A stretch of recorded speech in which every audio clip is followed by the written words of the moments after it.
Isn't my caveman so cute? He represents you, me, and everyone because the brains that we have today are the same design that the cavemen had.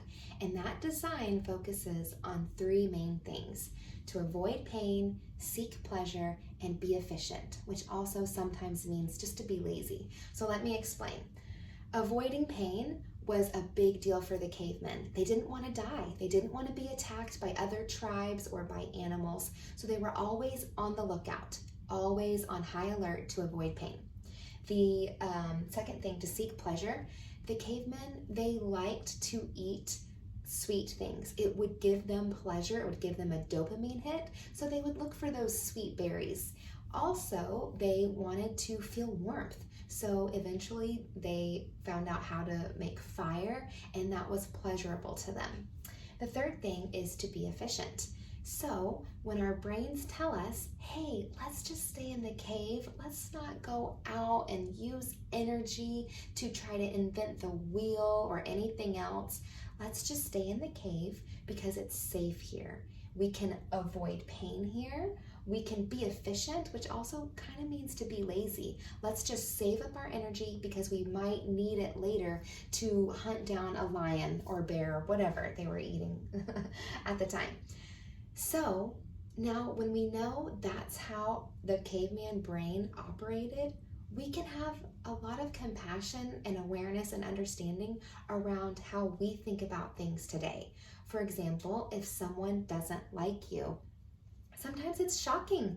Some of you have great self-esteem and you're like, they don't like me, no problem. But a majority of us get anxiety when we fear they don't like us. And it's hard to pinpoint, why is that so scary for us? Well, when we look to the caveman brain, we realize if someone in the tribe didn't like one of those cavemen, or if a lot of the people didn't like one of those people, they would kick them out of the tribe. And back in those days, one person cannot survive alone. It's very rare that they could live alone for very long. So because they needed the tribe, they needed the support of their community. And so even today, we get scared. We think if they don't like us, we're gonna get kicked out and we will surely die. But that is not true.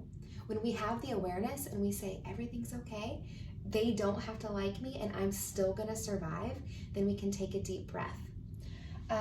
We still today, we want to seek pleasure. Our brains are super spoiled.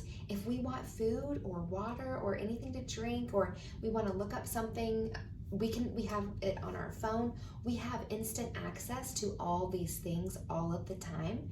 And so the instant that we are uncomfortable, we're like, whoa, this isn't right. Because we're constantly trying to seek pleasure. We're constantly trying to get that dopamine hit. So just having awareness around that and then telling yourself, it's okay that I'm uncomfortable right now.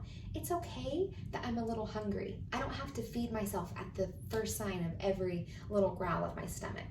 Or it's okay that I don't get to look up that thing or be on my phone right now. I can be uncomfortable and it's not a problem. Nothing has gone wrong.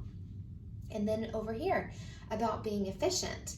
If maybe a part of you has this desire to create a business or be an entrepreneur or try something new, but then your caveman brain is holding you back, saying, no, that's gonna require too much effort. Let's just rinse and repeat what we've always been doing because it's working great. No use in exerting energy to try something new. You can catch on to your caveman brain and say, hey, thanks, brain. I know that you're trying to protect me. I know that you're trying to keep me safe, but in this world, there's not as much danger as back in the caveman days. So it's okay if I try something new. It's okay if I put myself out there. It's okay if I use my energy to create something that's never been done before. It's okay, brain. Thank you for looking out for me. So as you have this dialogue with your brain, show it some understanding, some compassion, and say, hey, I'm gonna do this anyway, then that's what gets us to create new things and to be able to achieve our goals. This concept is amazing. I love teaching it, and I could teach it in greater detail through my coaching program. You can sign up for a free consultation to see how I can help you. Go to coachwithjanna.com.